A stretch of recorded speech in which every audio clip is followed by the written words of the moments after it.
else. Hello, good afternoon, everybody.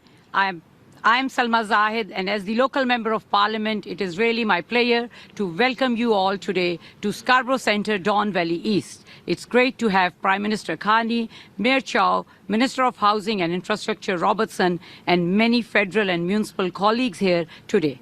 We are here working together because it takes a team to build housing. And if there is one thing we all hear from our constituents, it is this: there is nothing more important than having an affordable place to call home so your family can grow and thrive and succeed. Behind us is a great example of federally supported transit-adjacent co-op housing with shovels in the ground. And there's a lot more to come. With that, I would really like to welcome Minister Gregor Robertson, our Minister of Housing and Infrastructure, to tell us more for today's announcement. Thank you.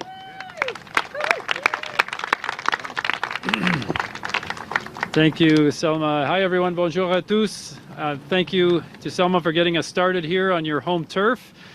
Great to be here today in the sunshine of Toronto with Prime Minister, Mayor Chow, all of our colleagues here from Toronto Caucus and Council. Thank you for joining us. Special thanks to our Parliamentary Secretary for Housing, Infrastructure and Communities, Jen McKelvey, former Deputy Mayor. We've got a few of our ex-mayor and deputy mayors stepping up into this important time for us. Merci aussi à tous les organismes communautaires et à nos partenaires qui sont ici aujourd'hui. Since becoming minister, I've spent a lot of time on the road, meeting with mayors, with premiers, Indigenous leaders, community housing providers, builders and workers, like many of you here, all across Canada, whether it was on construction sites in BC or it was at the council tables in the Maritimes or here on affordable housing projects in Toronto. There's one thing I hear consistently: Canadians are ready to build. Cities have projects, our community builders, nonprofits have plans, our builders are prepared to get shovels in the ground. They're asking us to work together, to move faster, and to help them get those homes built. And those conversations have certainly reinforced something that I learned for a decade in my time as Mayor of Vancouver. We make real progress on housing when every order of government pulls in the same direction. And that's exactly what we're doing now to tackle the housing crisis. Across Canada, Build Canada Homes is bringing partners together, unlocking projects, helping communities turn plans into homes. And I also understand the pressure that cities are under, cities like Toronto and across Ontario in particular. I've sat in the council meetings where we knew every project mattered because it meant many more people could finally find a place that they could afford. C'est pour cette raison que Maison Canada a été créée, pour bâtir plus de logements plus rapidement dans les collectivités où les besoins sont les plus grands, where the need is greatest. And Toronto, we're seeing that partnership in action today. This is amazing news. And it's building off of a lot of successful work to date. We've invested in Indigenous housing on Merton Road, affordable homes in Regent Park, co-op housing in Dunelm, and help support very significant rental housing projects across the city, thanks to Colleen and the CMHC team on rental. Today's announcement is a reflection of the kind of country that we are building, and that's one that invests in affordable housing alongside the new rental supply. It's one that embraces sustainability and climate resilience, modern methods of construction, and Canadian innovation and materials. And our Canadians expect our governments to work together to solve these big challenges. To tell us more detail about this important work, it's my honor to welcome our Prime Minister, Mark Carney. Merci. Thank you. Thank you very much, Gregor. Thank you, Selma, for welcoming us here. Thanks to my parliamentary colleagues. Thanks to members of City Council, all of you. And I'll just say one thing at the start. You're going to hear a lot about different levels of government working together. And one of the blessings I have in this role is that I have colleagues who've worked at the, I'm looking for Dolly, there you are, yes, who worked at the provincial level, in the city, at the city level here in Toronto, city level in Vancouver, city level across, and that helps bring energy, insight, and a sense of purpose to what we're doing. I want to thank Mayor Chow for being here today alongside Anna Balau, our CEO of Build Canada Homes, Colleen Volk from CMHC, and my colleagues. But the mayor is here, and right from the beginning, right from the start when I got in this role, and I knew the mayor a bit from before, but right from the beginning, we agreed that Toronto grows stronger, Canada grows stronger when we work together, when our governments work together, and particularly when we build together. And I know the mayor would also agree that Toronto is one of the world's greatest cities. I think she dropped the qualifier. Greatest cities. Fair enough. Yeah. I've got it. Prime Minister of Canada. I've got to be more equal. But greatness is earned, but greatness is also a magnet. And for generations, people have come from every single corner of the earth to build a new life here in Toronto. And as a consequence, Toronto is one of the fastest growing cities in North America. And that growth comes with, of course, greater demand for social services and greater demand for housing. And for decades, the simple fact is Toronto didn't build enough housing, and too much of what was built was unaffordable for most Torontonians. Prices driven up by development charges, by taxes, by rising construction costs, and then lack of availability of land. And the best way to meet the challenge that is created is to build more supply and to build it faster. To build better with new methods and modern materials, and above all, building in partnership. Building, yes, with the private sector, but also with non-profits and across every order of government.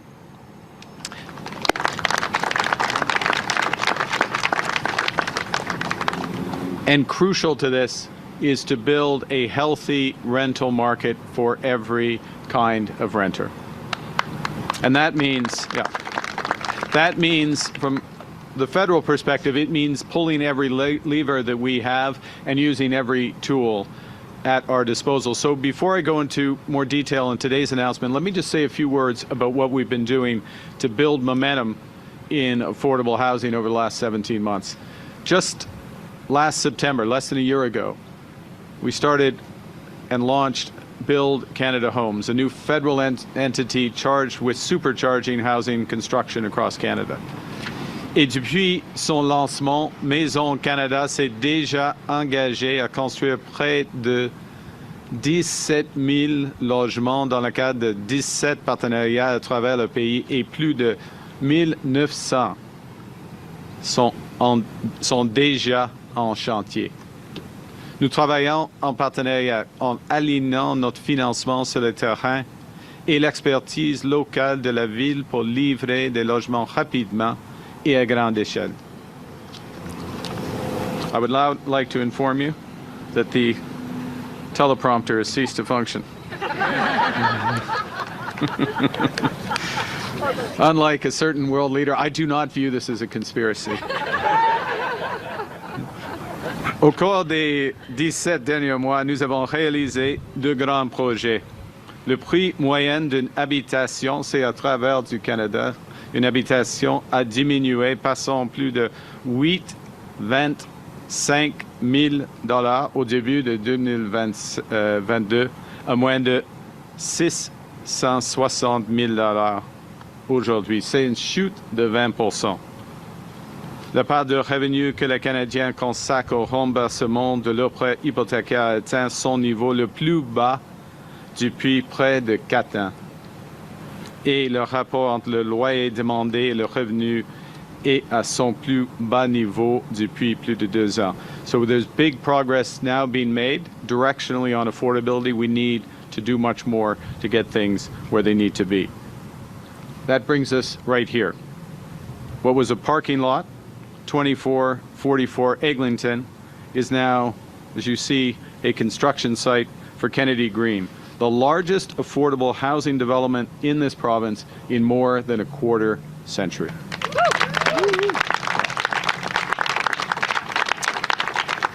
And Kennedy Green's backed by $289 million in financing from the Canadian government, but it's happening not just because of the money, but because we're building together, and that's what partnerships can do.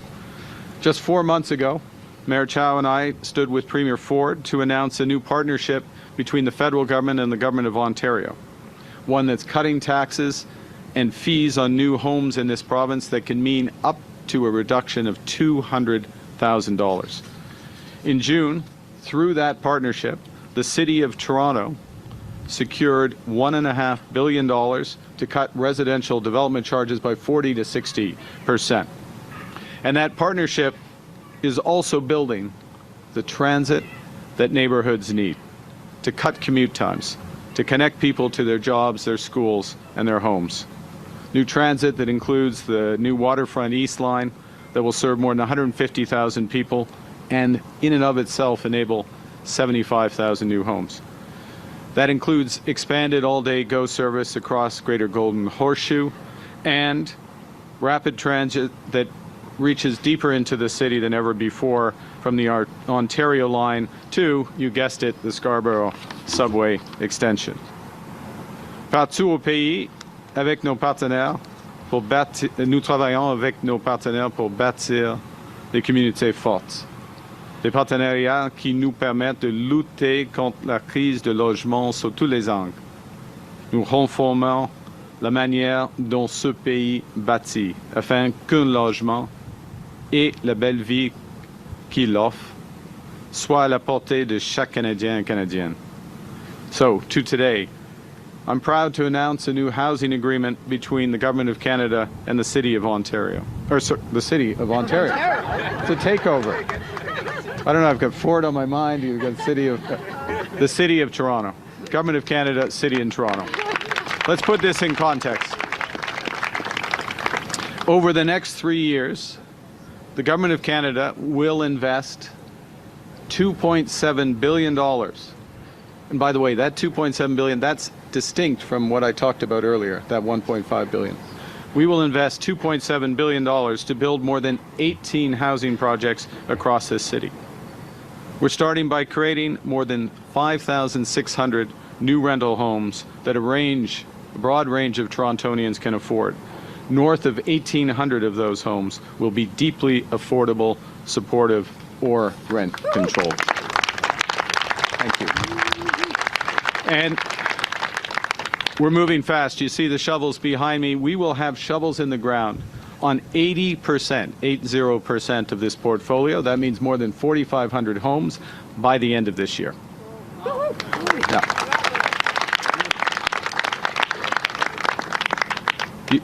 As I suggested at the start, every home in this portfolio will be a rental. And they span together the entire continuum of rental housing, from supportive to affordable homes. And it's a partnership that builds on every component of a healthy housing ecosystem. So what does that mean for Torontonians? It means at Scarborough, at 158 Borough Drive, hundreds of families, seniors, and essential workers will have a home in the heart of the community on the rise, beside the Civic Center and the Town Center and the new Scarborough Center Station. That's right, coming to you. It means that the Parkdale Hub, in the West End, a new 16-story complex will move forward, finally, creating more affordable places to live in one of the neighborhoods that has been hardest hit by rising rents and rising evictions. Those are just two of the examples of the 18 projects we're announcing today. 18 communities across this city, tens of thousands of new places for Torontonians to call home. And we're executing this, we're building through two channels. First, and crucially, is non-market, non-profit housing delivered through Build Canada Homes. And thank you, Anna Bilal, for your leadership there. Specifically, the federal government is investing more than $310 million to advance 9 projects on city-owned land, nearly 1,900 homes, more than 700 meeting the strict definition of affordable housing. That means that rent will cost less than 30% of a household's pre-tax income. All of these projects had been approved in the past. All of these projects were ready to build, many of them for a long period of time. All of them were stalled for want of financing until today, Canadian government putting up the capital to get them built, and the City of Toronto contributing one of the most valuable resources a city can offer to improve a project's affordability, which is public land.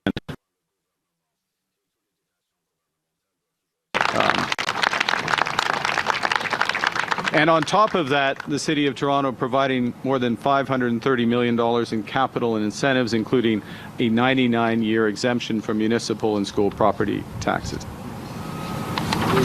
The second channel that we're building on is market rate housing, homes built by the private sector and backed by attractive financing. And this is where the CMHC's apartment construction loan program comes in. The federal government, through that facility, is providing more than $1.8 billion in low-cost financing for 9 projects. They will create 3,700 new homes, of which 1,000 will be affordable. That includes new rental homes near Corktown on Ontario Street and the redevelopment of the former downtown coach terminal just steps from City Hall. I've been there. I went to that coach terminal.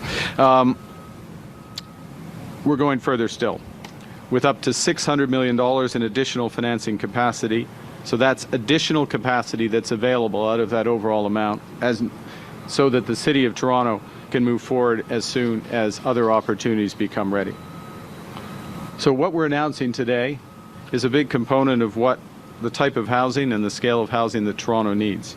Not luxury condos, but homes that people can afford, places that they can build their lives in, places near the subway, schools, grocery stores, for working families, for students, seniors. Now, as Gregor mentioned a moment ago, we know it's not just about what we build, as important as housing in, but it's also how we build it. So we're building inclusively. At 15 Denison Avenue, one of the projects, we're building a 100-unit Indigenous-led supportive housing development.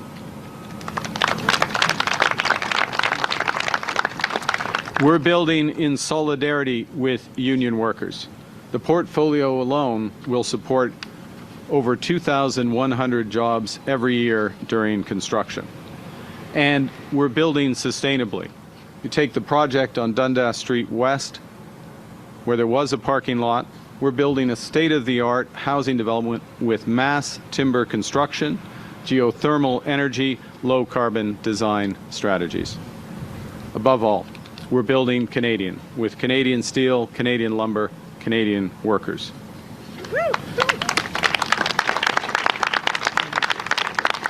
Now, I'm warming up to hand over to the mayor, so I'm going to go back to Toronto's greatness.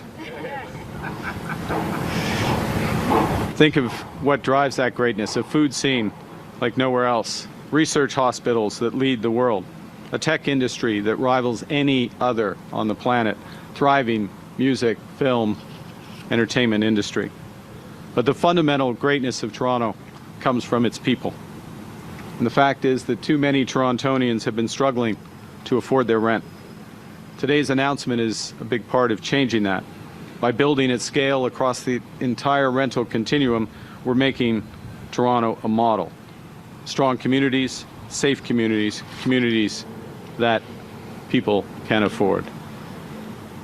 Les Canadiens et Canadiennes ont confié à notre nouveau gouvernement le mandat de bâtir un Canada plus fort, un pays où chacun a plus d'occasions d'aller de l'avant avec des communautés plus sûres et des logements abordables. We're building Scarborough strong, Toronto strong, and Canada strong for everyone. And we're just getting started. And with that, I would like to introduce Her Worship, the Mayor of Toronto, Olivia Chow.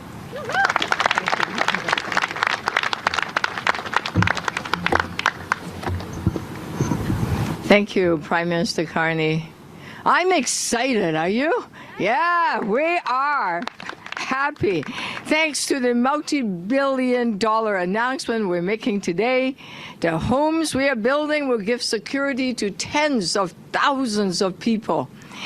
Today we're taking a strong step forward to fulfill a basic promise. If you work here, you should be able to afford to live here. Thank you, Prime Minister, for your commitment to the people of Toronto. Thank you. Thank you, Minister Robertson, Build Canada Home CEO Anna Bilal. You have always been a true champion of Toronto. CMXC CEO Colleen Volk over there. Yes, we're joined by Deputy Mayor Osman Malik. Amber Molly. Yes, okay. Local Councillor Michael Thompson. And many of the colleagues. Oh, and Councillor Chris Moyes and many of the, well, actually, it's the entire, probably, 416 Liberal caucus. All of the Liberal Member of Parliament right here. Thank you. It's it takes all of us coming together to build housing. And there are city staff, our city manager, our agencies, the Toronto Community Housing Authority, the agencies, partners, they're all here working together to get housing built. Let me tell you a story about Rona. Rona is a professional landscaper. She spent her talents and her skill creating beauty in people's homes. But for years after a bad breakup, she didn't have a secure home of her own. Very depressed. When I met her, she had just moved into a new affordable home in a low-rise building that the Toronto City helped deliver. She was rebuilding her life. I walked into her rooftop.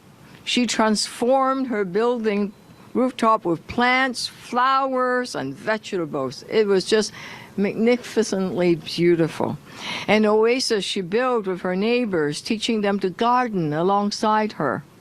They shared the harvest, the best tasting tomatoes and herbs in the building, in the entire neighborhood, and built a community along with it.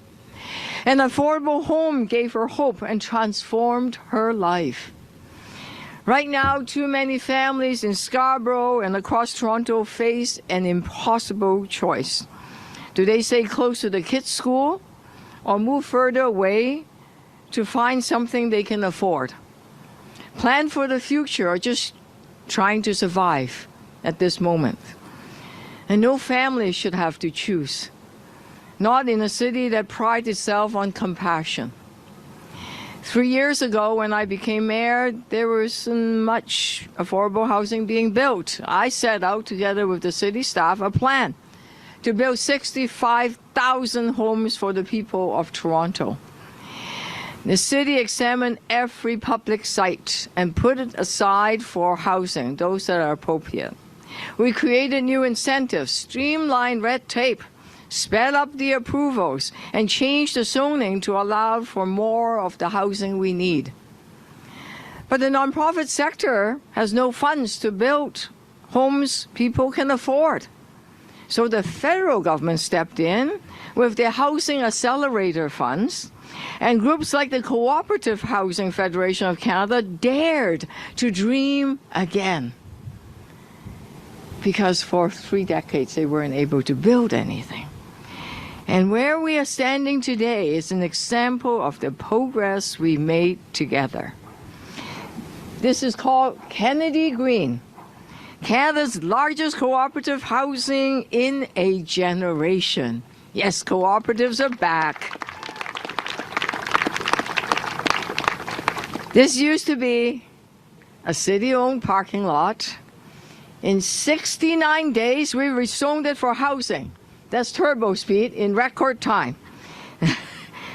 Not 68, 69 days, yeah.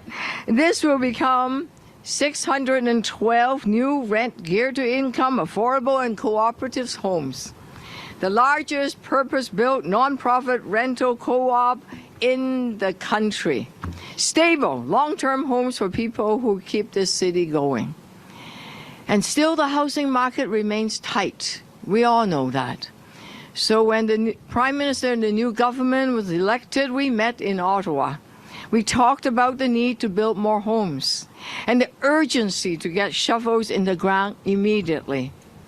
The Prime Minister promised strong action. And a couple of months ago, partnering with the provincial government, he delivered, lowering the cost of building homes by helping the city build our infrastructure. The city can now lower development charges by up to 60%. and 100% exemption, no development charges, no fees at all for projects that include affordable housing. Yes, that is important.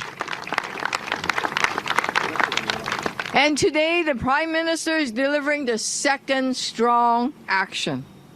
Today, I can tell you, if your rent is too high, if you're looking for more spaces to raise a family, if you've been waiting for affordable housing for years, it's coming. Here in Scarborough and across Toronto. We have thousands of shovels in the ground, cranes in the sky across the city. We will build homes people can actually afford. And for the first time in a long time, rent is going down. Yes, it is, because of our collective effort. We are making this progress through our strong partnership. Today's announcement means 5,500 new homes will be built. Through both funding and low-cost financing, we're making more projects viable in these tough economic times. And we aren't waiting for years. You heard the Prime Minister said, shovels hit the ground this year. And that's worthy of celebration because we need the jobs, we need the housing right now.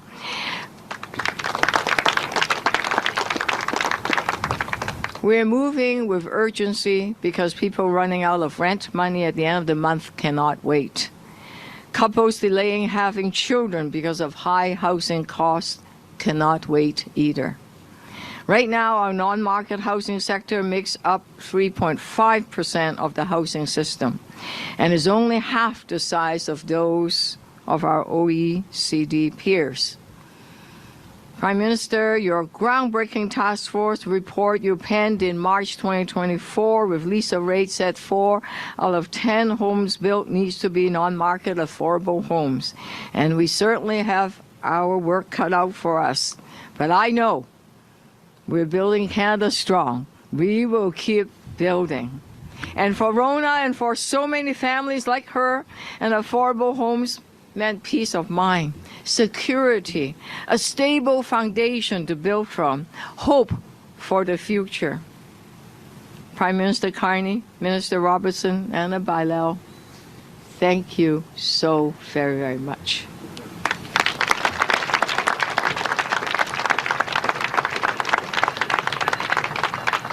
All right, when the GO train passes, we will now begin our press conference. Please state your outlet and your name. Alors, on va commencer notre conférence de presse. S'il vous plaît, dites votre nom et votre média. Vas-y. Okay, vas-y. Should I go? Yeah, go ahead. Hello, Prime Minister Mal Hamid with the Canadian Press. Good afternoon. The U.S. is trying to dismantle the International Criminal Court, and Washington wants to allies to withdraw membership and funding. Are you doing anything to defend the ICC? And why haven't you spoken up for the Canadian judge under American sanctions? Well, first, Canada is a proud member of the International Criminal Court. We support it with funding, we support it with personnel, we support it with our values, we support it with our actions. And we will continue to do so. It provides an essential service in a world that is more dangerous, more divided. In fact, in many respects, its responsibilities are ever greater. You know, I think you can see the attachment to which the government places to these values and the rule of law and the importance of rule of law in the appointments that we have been making. And the Canadian judge? And the judge will provide support as needed, and we work with our American colleagues on a variety of issues to work to achieve results. But our support for the ICC is unequivocal. Thank you. All right, next question. Hi, Prime Minister. Rob Benzie from the Toronto Star. I just want to ask about Billy Bishop Airport. You had been signaling, I think the last time you were with the Mayor and Premier Ford, you had interest in that project. You called it an interesting project. You've kind of changed your view. I don't know. Interesting is... well, that's what you said. I'm just quoting you. Interesting has a quite wide range of meanings. Chinese curse, I know. Yeah. Interesting times. But no, I wanted to ask you though. You've changed your tune, or at least you've changed the policy, so that you're not going to expand Billy Bishop Airport. Does that mean categorically that there will never be commuter jets there? So a couple of things. One, look, we have a series of challenges. We all do in Canada and Toronto, and part of those challenges come from success. Part of those challenges come from, I'm going to refer back to my remarks, Toronto's greatness. One of the core is building enough affordable housing and building it now, and this is what today is very much about. Another form of that challenge is transportation. Transportation getting in and out of the city. You see a series of announcements that have been made. In fact, Premier Ford and I will be highlighting the Ontario line later today and the progress that's being made there. But it also, of course, includes air and other forms of transportation, people coming to the GTA more broadly from elsewhere in the province, elsewhere in Canada, elsewhere from around the world. And what we need is, and what we're developing at the federal level, is a comprehensive approach that addresses all forms of transport. The scale of what could be required over the course of the next quarter century. That includes Pearson. That includes regional airports. That includes Alto, high-speed rail. That includes the GO network, which we just witnessed, and a series of investments in cooperation with all levels of government. Billy Bishop is part of a much bigger picture, and so while possible, the muted ideas for Billy Bishop are interesting. We're interesting in a broader context. We did not have a policy. So I'm going to take issue with your premise of your question. We did not have a policy. What we had was an idea that was proposed, and then we did what government should do, which is to consult. And we consulted the people of Toronto. It was a very clear result of that consultation. And we took the view, as we stand by, that our investment in Billy Bishop will be for safety reasons, and then set out very clear criteria around noise, around protection of nature, around pristine heritage spots, and others that have to take into account. So the fundamental point, to finish where I started, which is that question, that issue, is part of a much bigger set of issues, and it's on us to be addressing the much bigger set of issues. We have elements of those solutions, but we will be providing more in due course. But if I may, Prime Minister, you didn't answer whether it means there will be no commuter jets at Billy Bishop ever. Well, that's what ever is a long time. Forever is a long time.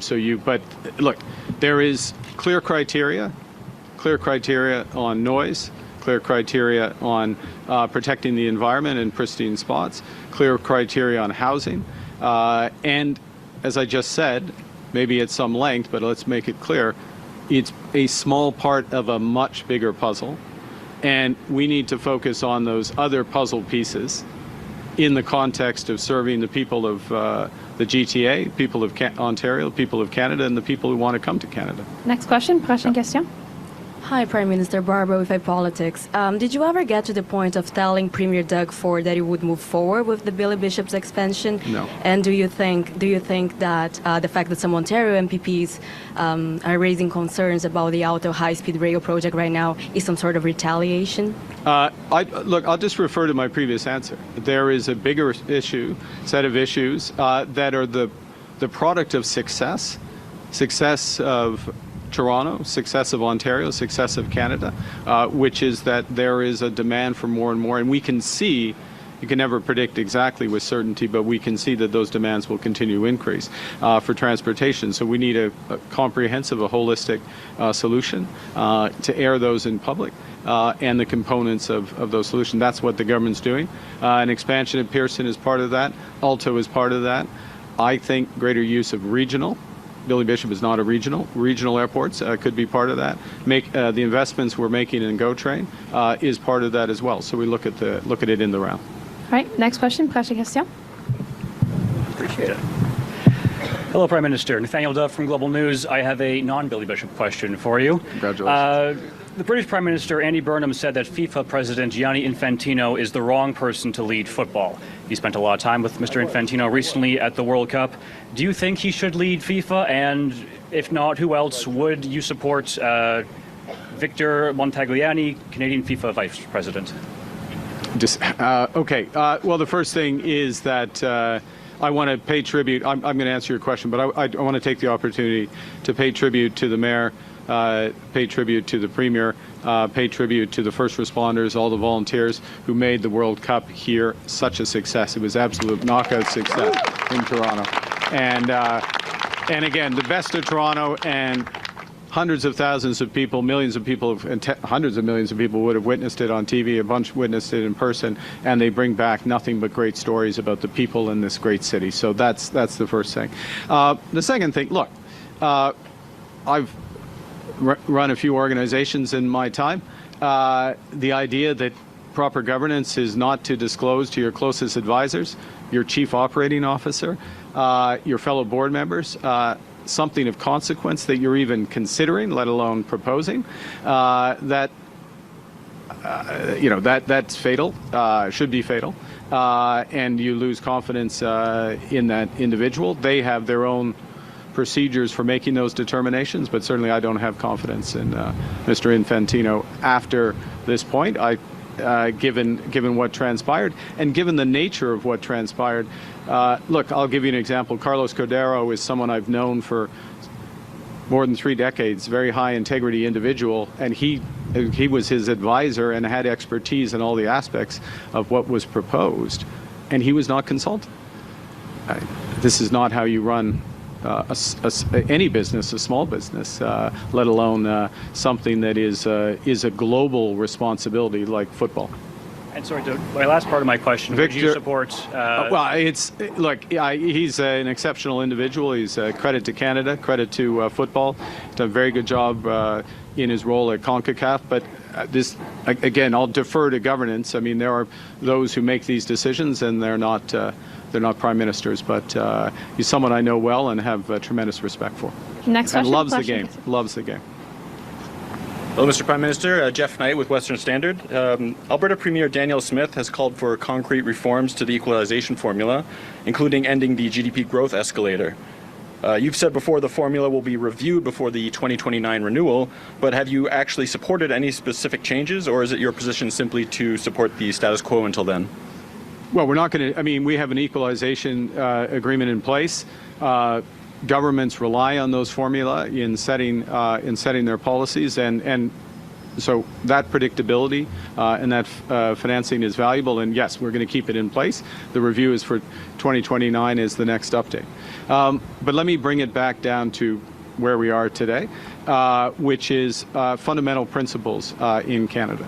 And a fundamental principle that drives this country, many Canadians in their personal lives, but also in government, is that Canadians should have access to comparable services, all Canadians. Health care services, education, we all have access to the same education. Part of where the challenge comes in and what we're tackling today is access to housing, as the mayor said a moment ago, the ability to live near to where you work. To not have to move if you're having a child or your child's in school and you have another child and have that move. So that's not the level of equalization, but it's the responsibility to use all our levers, and that's what we're seeing here in an aspect of the housing market, so that Canadians, all Canadians, have that opportunity. All right, prochaine question. Next question. Bonjour, Catherine Moras de Radio-Canada. Mes questions portent sur les négociations commerciales avec les Américains. On est à 14 jours de nouveaux tarifs et les négociations ne semblent pas vraiment faire de progrès concrets. À quel moment, à votre avis, on doit changer de stratégie et durcir le ton? Ouais, le ton est assez dur. On va faire tout ce qui serait nécessaire dans la possibilité, s'il n'y a pas un accord, le 19 août. Mais on verra. Il y a des négociations qui sont en train. M. Leblanc est là, notre négociatrice en chef, Mme Charette, était là maintenant, les deux à Washington. J'ai eu des conversations avec les Américains moi-même. Alors, mais c'est une négociation et ce n'est pas le moment de changer.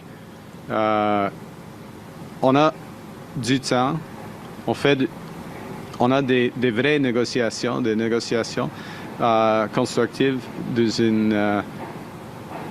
sur plusieurs enjeux.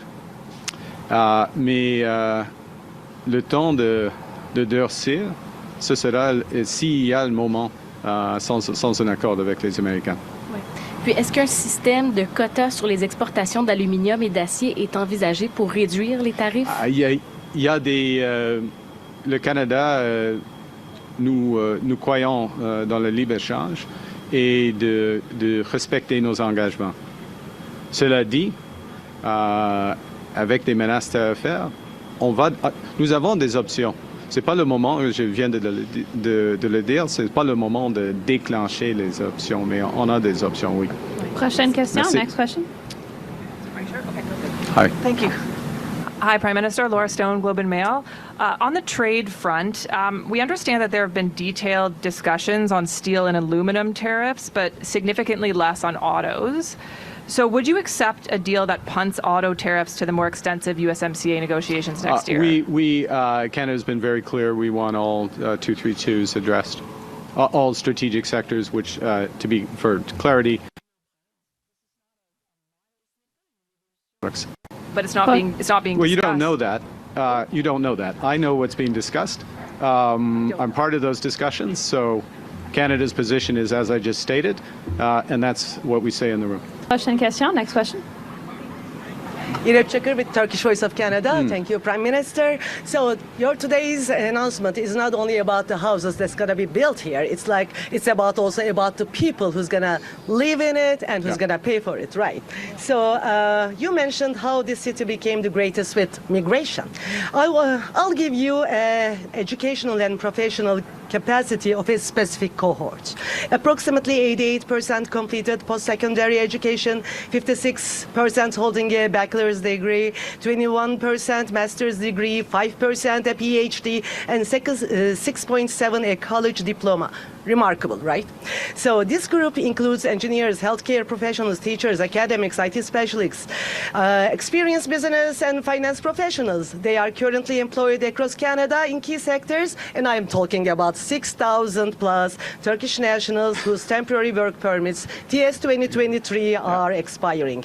A woman named Özlem Şahin is currently walking 500 kilometers from Toronto to Ottawa just to make sure to draw attention to their situation.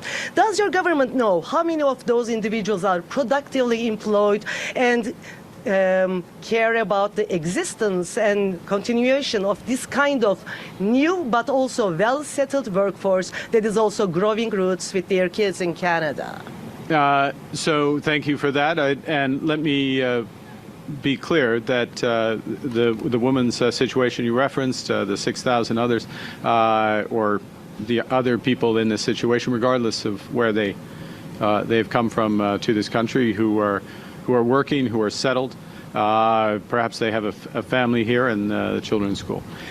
We took steps a few months ago to take a number of those individuals who'd been in those situations for a long period of time and would be on a pathway ultimately to greater permanent residency, to move them towards that pathway, which meant that they're able to stay. We continually look at this. We look at it, though, within the context of our discussions with the provinces and with la capacité d'accueil, the ability of Canada to, whether it's a city or to welcome them and provide the housing, the services, and the life that people deserve in Canada. So the system, we've taken back control of the system, got on top of the numbers. I can give you them all. I can almost have as long as your preamble to your question going through the numbers, but you've got people standing behind you. And now working towards getting at a more sustainable process from there. So we're working on it. All right. Last question. Dernière question. No, we need to ask. I'll make it quick. Good afternoon, Prime Minister. David Lau with CBC National News. We're now 2 weeks from President Trump's threatened 50% tariffs on Canadian goods. How likely is it that you'll be able to fend those tariffs off? We're in the middle of negotiations, and the Minister LeBlanc, Janice Charette, who's our chief negotiator, are in Washington, as Ambassador Wiseman, obviously there, in a series of meetings related to this. I'm very involved in this as well, and we'll see.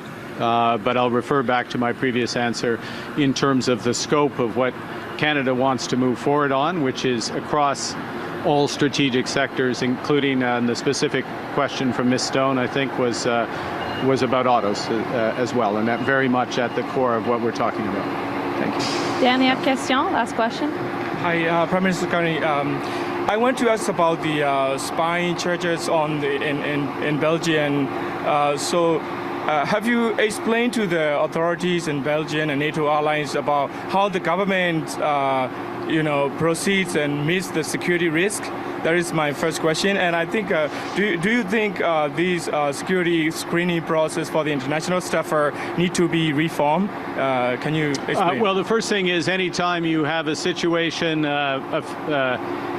you should take stock and take lessons from this. The second thing is, look, it's an active investigation, so I'm limited in what I can say. The only thing I would add cryptically is that the Canadian officials have been involved from the start. Draw your own conclusions. Thank you. Thank you so much. That concludes our press conference.